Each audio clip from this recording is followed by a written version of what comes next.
Right, welcome to the next edition of The Lost Parcel.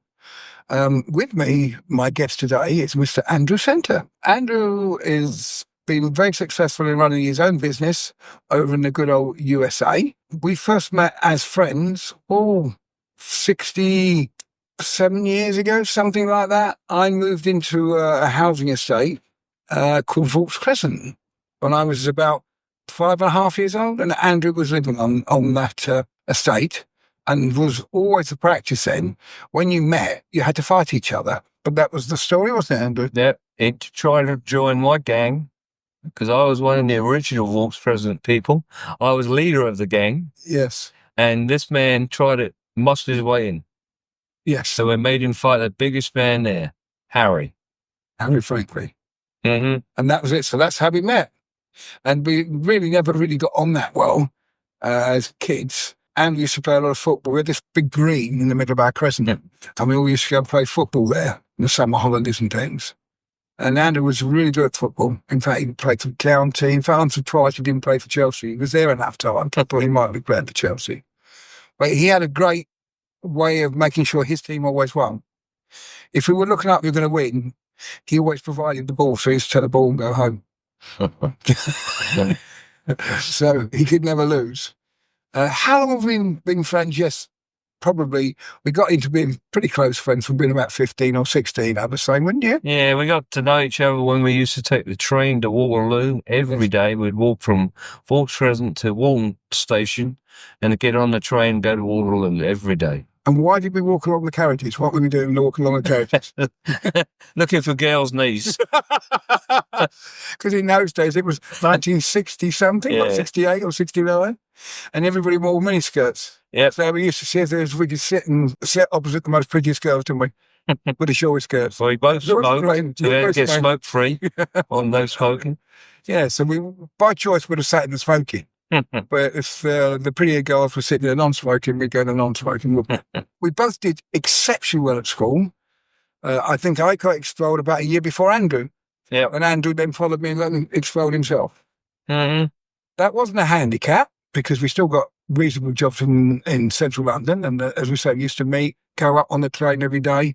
There was always a laugh, there was always something to laugh about and do. I think you were then going out with Sue, who's your current wife, weren't you?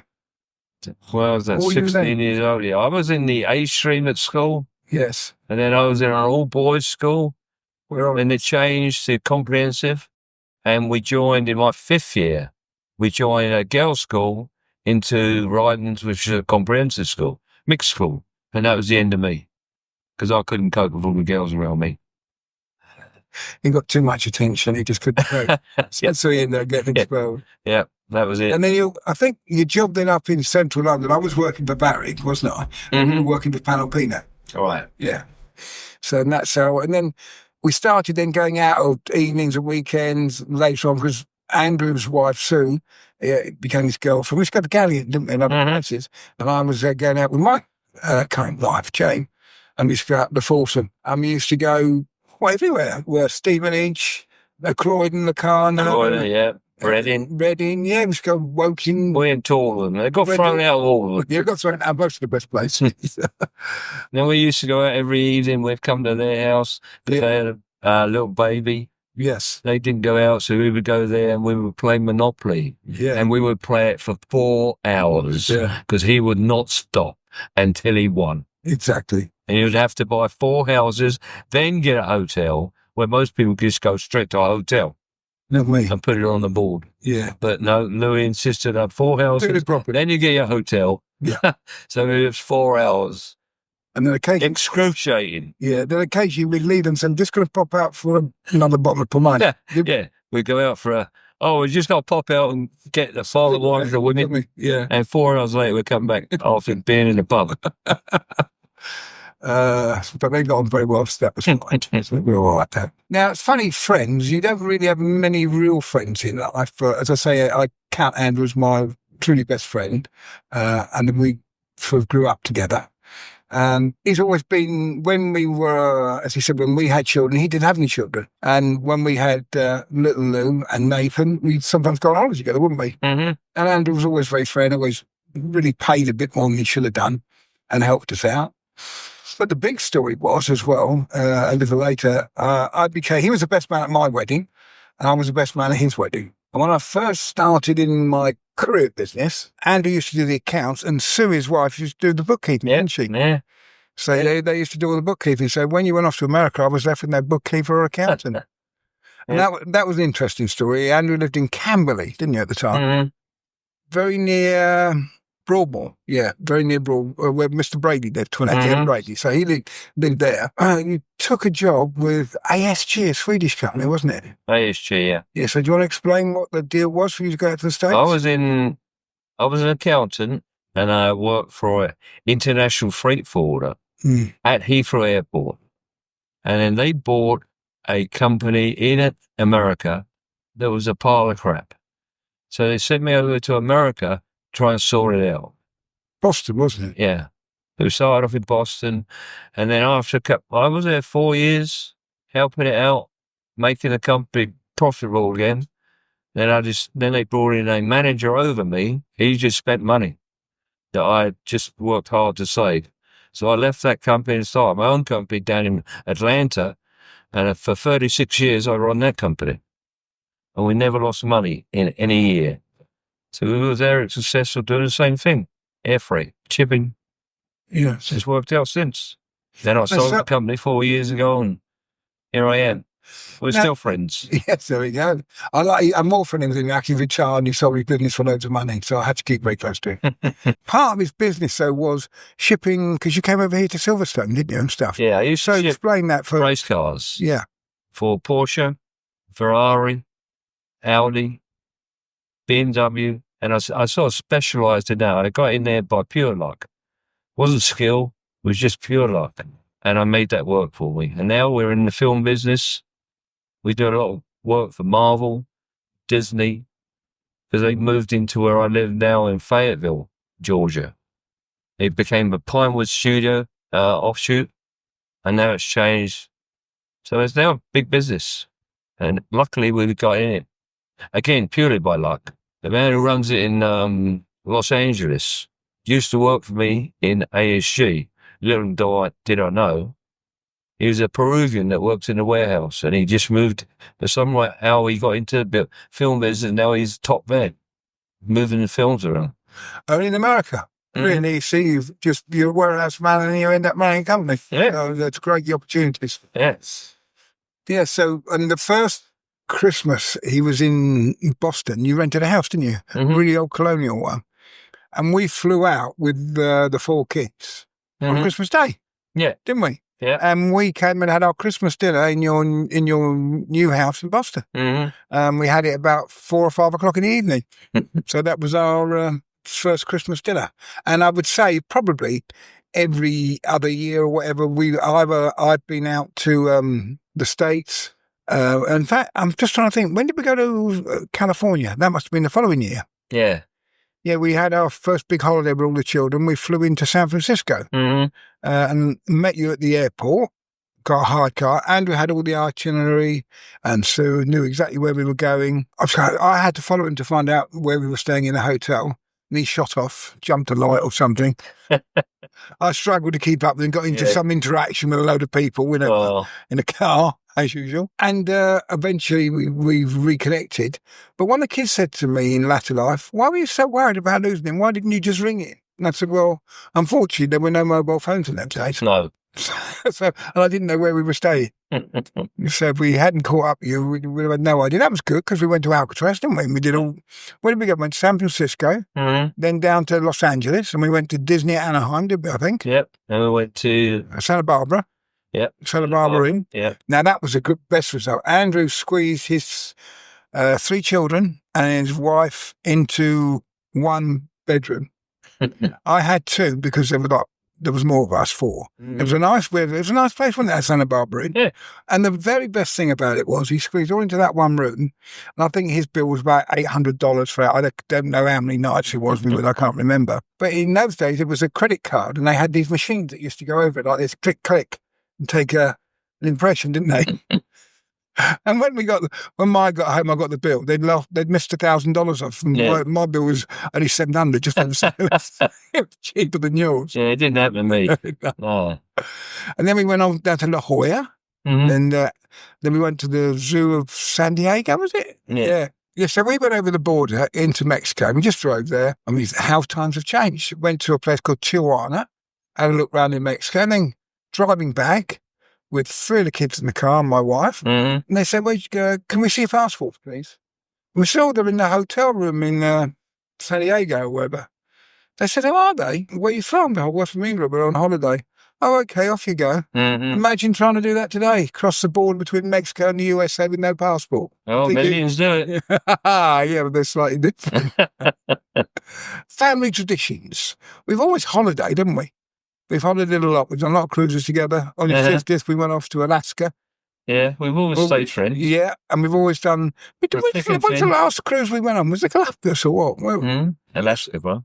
No, Antarctica. Antarctica. That was the a great coldest one. cruise I've ever done. Yes. Never to be repeated. Yeah, it was great. We went down to Val... What's that at the bottom, the tip of the... What's it called? Argentina? Yeah, no, Chile at the very bottom bit of it. What's that called? Patagonia and that. Yeah. Right down to the bottom there. Yeah. It was really cool. Like Adam's Strait. We saw them big, and the sound, the Drake sound and all that. All the big floating blue icebergs. It was very interesting, very enjoyable. Oh, yeah. Yeah. But cold. But very, very cold. Yeah, that was good. And then we've done another one since.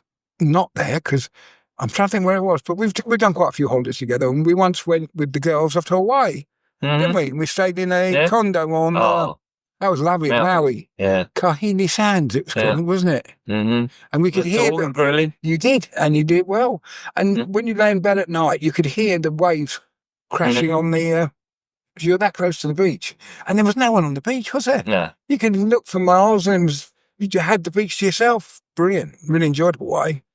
Yeah. Yeah, really good. Traditions. What are the traditions? Usually when they used to be one of the biggest traditions, just we used to meet up and get drunk, but we stopped that up several years ago.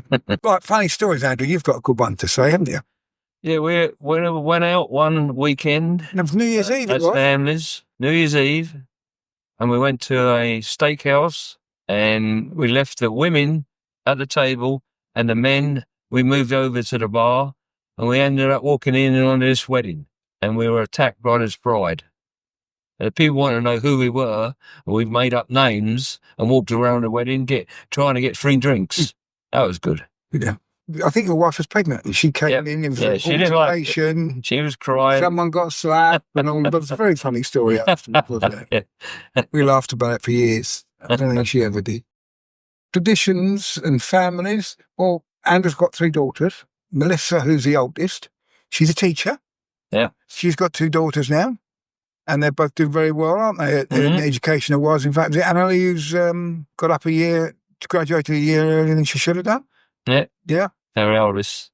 I got 3 daughters, never got a son. 2 daughters are now teachers. One of them's a pharmacist. So they've all done great. And I got 3 now lovely son-in-laws. And how many grandsons? 5 grandsons, 2 granddaughters. How about that? It's a good swap round. I finally tried to get my football team, but the only ones I could get, I started off, I had 3 daughters, then we had 2 granddaughters. I thought, wow, what's going on here? I'm going to get a netball team. I want a soccer team. But it all worked out right. Yeah, it all worked out. They're all doing great. And yeah, America, we love America. Been there longer than I've been in America and in England. And you're US citizens now, aren't you? Mm-hmm. I left at 30 and obviously I'm now 40. Gone a bit more, yeah. A few more years under the old belt. Yeah, it's funny you say about friendship over distance and time. I mean, Andrew always rings me on my birthday. I always ring him on his birthday. We've always done that and for years and years. But I would say I probably see more of Andrew than I do of my sister who lives in Surrey. So distance doesn't really interrupt the friendship. You still make the time to see people. Like they've come over to the UK for a 50th wedding anniversary of your wife's best friend at school. Yep.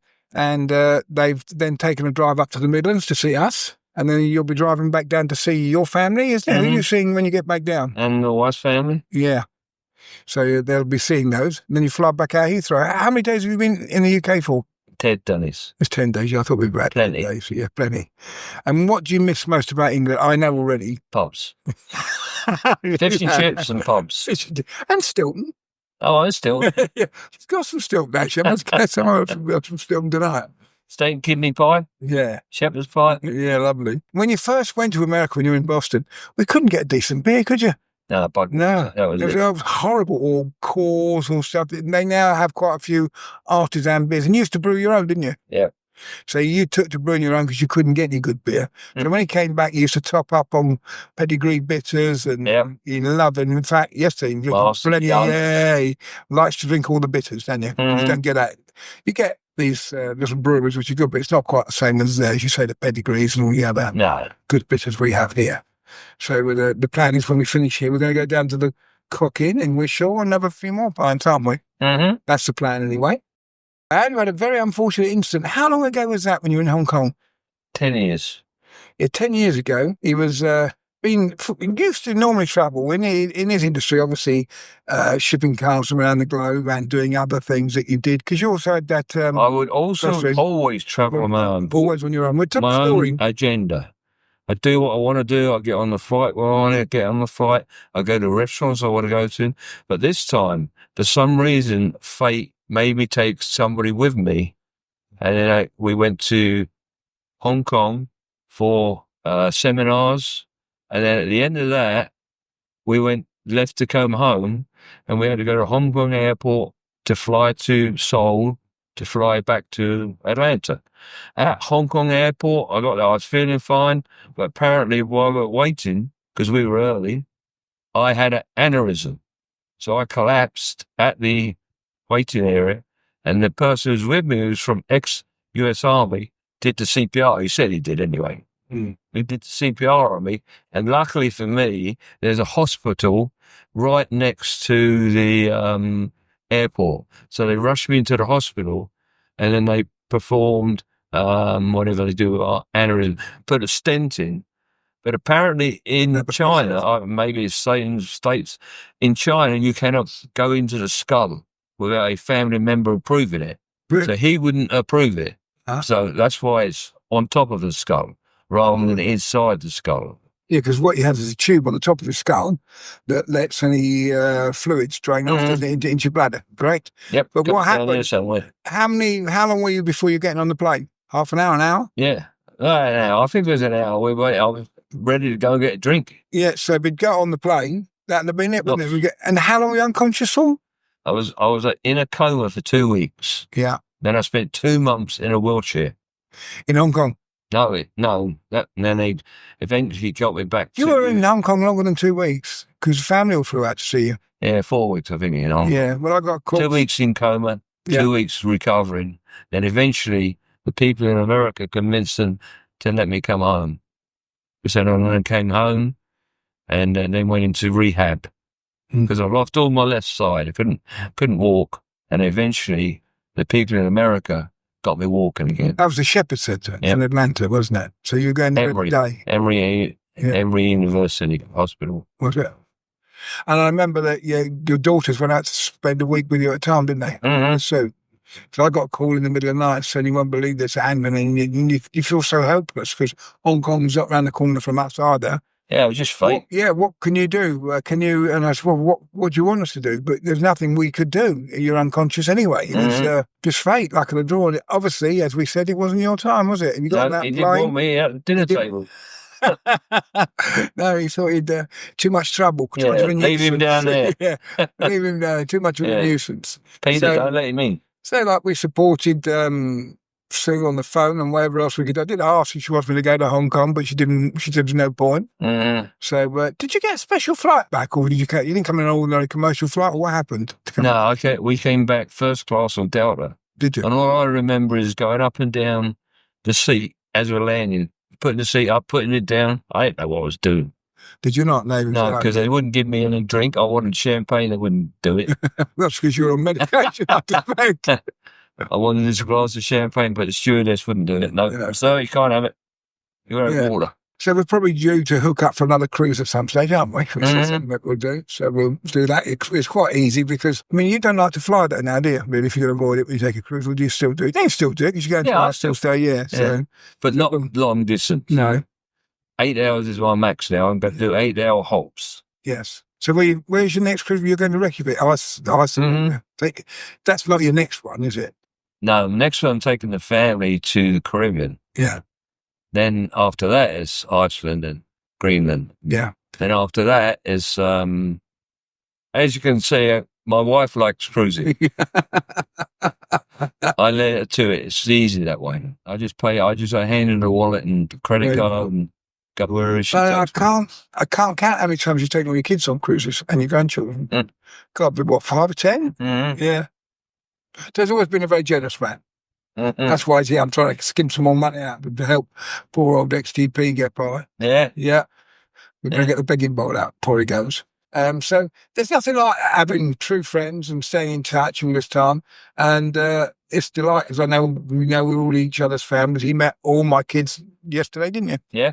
They all came around for the barbecue. Yeah, I get all his kids. Yeah. It's great. And now, of course, he knows all the grandchildren. So it's great. There is nothing more important in life than family. That's for sure. And friendship's necking. So, Andrew, I think there's one thing you've probably not made aware of, but so I'll make you aware of now. We call this the Lost Parcel, this podcast. And what you've got to do is XTP are pretty good at losing things. So what you need to do, you need to say, what would you like us to lose for you? If I ship something. Yeah, so it doesn't have to be shipped. No, it doesn't have to be shipped. I'm just saying that.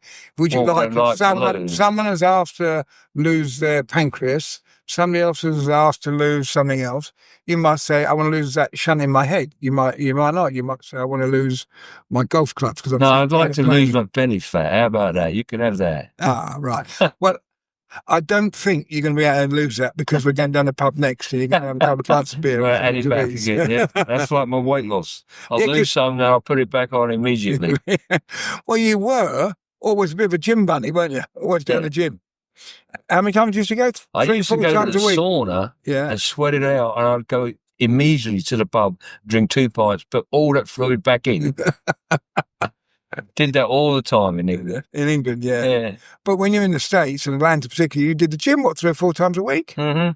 Do you still go now or not? Yeah, still do it. Yep. How many times? 3 times a week. Yeah. And do golf the other 2 days. So I'm trying to keep fit, but I ain't losing the belly fat. I needed to lose that. That's what eating and drinking, Tim. Well, I'd like to say a very special thank you to my oldest and best friend, Andrew. Thanks for doing the Lost Parcel podcast. We've enjoyed having you here. And hopefully, comments. Hopefully Disney will now want to buy the rights to this podcast. Yeah.